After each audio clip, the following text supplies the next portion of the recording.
Your son is a failure. He's barely passing my class, and with grades like this, I'm just not sure what kind of future he's gonna have. What do you have to say for yourself? You're supposed to graduate this year. Listen to Mr. Johnson. What kind of future do you think you're gonna have? With all due respect, don't call me a failure. Failure is an event, not a person in fact. And you talk about the future, Mr. Johnson, but you're not preparing us for that. Excuse me? Just listen to what I'm saying. This should be good. Would you agree that in the future, most careers will become automated? Yeah, so?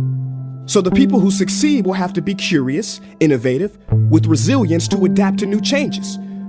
What's your point? My point is, the focus in this school is not on that. It is on regurgitating information and test taking, and that's just real. But in today's world, creativity is the most important leadership skill. Oh, that's how you feel. You don't have to believe me, but maybe you will believe the 1,500 executives who recently said creativity is the most important leadership skill. See, pretty soon, no one will be hired because of what they know.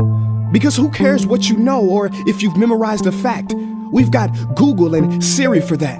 In the future, people will be hired because of what they can do with their knowledge. Can they creatively solve real-world problems, not just follow instructions or directions and bubble in multiple choice questions? So, Mom, that's why I'm stressed, because these robotic tasks we learn in school should stop. Because no one can do a robot's job better than a robot. Billionaire founder of Alibaba, Jack Ma, said that we should not compete with artificial intelligence, but instead focus on developing unique human intelligence. Mr. Johnson, drills are for teeth, not the human mind. So these repetitive knowledge-based tasks we must leave behind.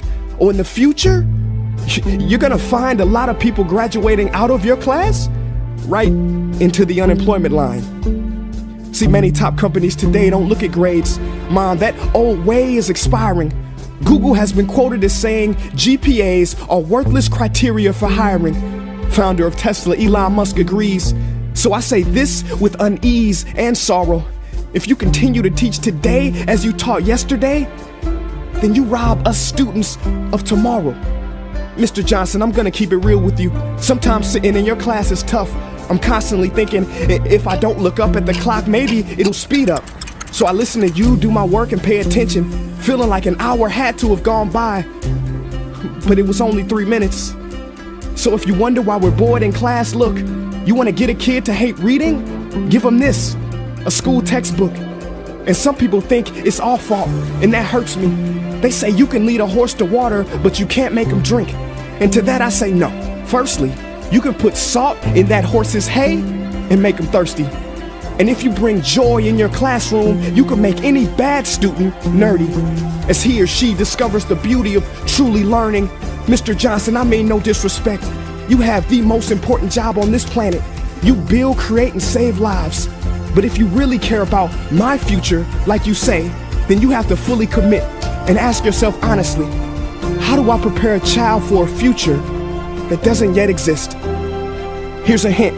The answer is not found in this. It's using this and this.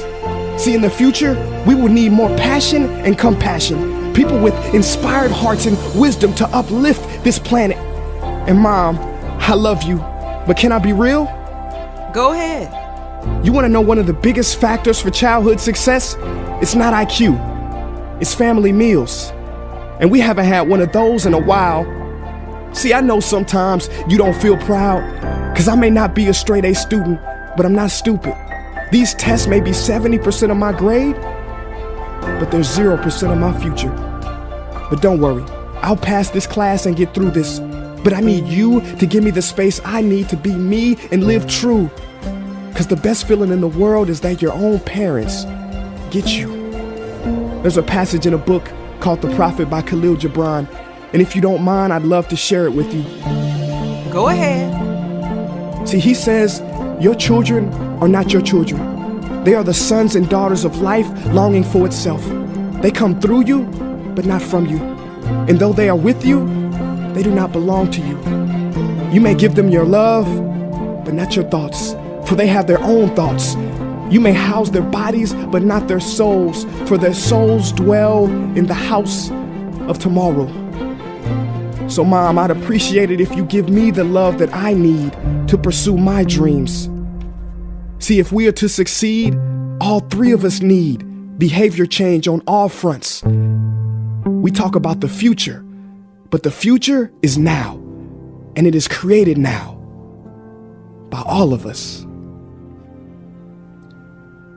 I've never heard you speak like that before.